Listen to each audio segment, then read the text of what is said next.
પોરબંદર ખબરમાં આપનું સ્વાગત છે। હું છું જીતેશ ચૌહાણ। જોઈએ પોરબંદરના જિલ્લાભરની ખબર સાંજની ખબરમાં। પોરબંદરના ઓલવેધર પોર્ટ ખાતે આવેલા હરિદર્શન નામના એક જહાજમાં સોમવારે આગ લાગી હતી। દિવસભર આગના લબકારા જોવા મળ્યા હતા, તો મોડી સાંજે એલપીજી સિલિન્ડર ફાટવાને કારણે આગ વધુ વિકરાળ બની હતી। આગને કારણે મોટાભાગનું જહાજ નામશેષ થઈ ગયું છે। આ અંગે જહાજના કેપ્ટન તસ્લીમ કાશમભાઈ સંઘારે હાર્બર મરીન પોલીસમાં એવું જાહેર કર્યું કે જહાજમાં આગ લાગવાને કારણે 2 કરોડની કિંમતના વાહનને નુકસાન થયું છે, તેમજ રૂપિયા 2,22,00,000નો ચોખાનો જથ્થો ઉપરાંત 34,12,000નો કિંમતનો ખાંડનો જથ્થો મળી કુલ 5,26,12,000નું નુકસાન થયું છે।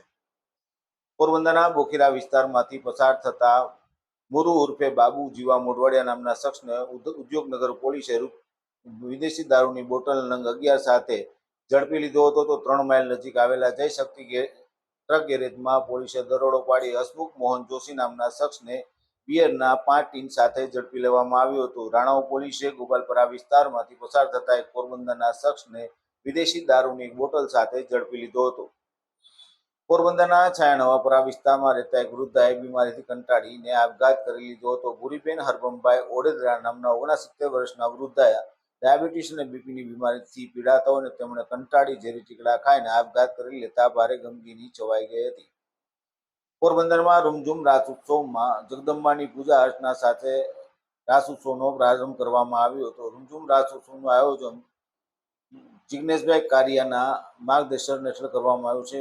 નગરપાલિકાના પાર્ટી પ્લોટ ખાતે આયોજન કરવામાં આવ્યું છે। પ્રથમ નોરતે સંતો, મહંતો અને રાજકીય આગેવાનોની ઉપસ્થિતિમાં રાસ ઉત્સવનો પ્રારંભ કરવામાં આવ્યો હતો।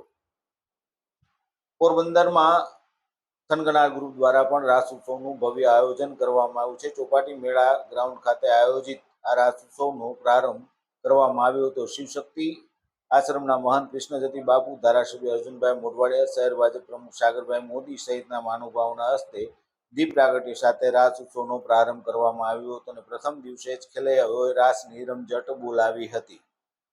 અમારી ચેનલને લાઇક, શેર અને સબસ્ક્રાઇબ કરવાનું ભૂલશો નહીં।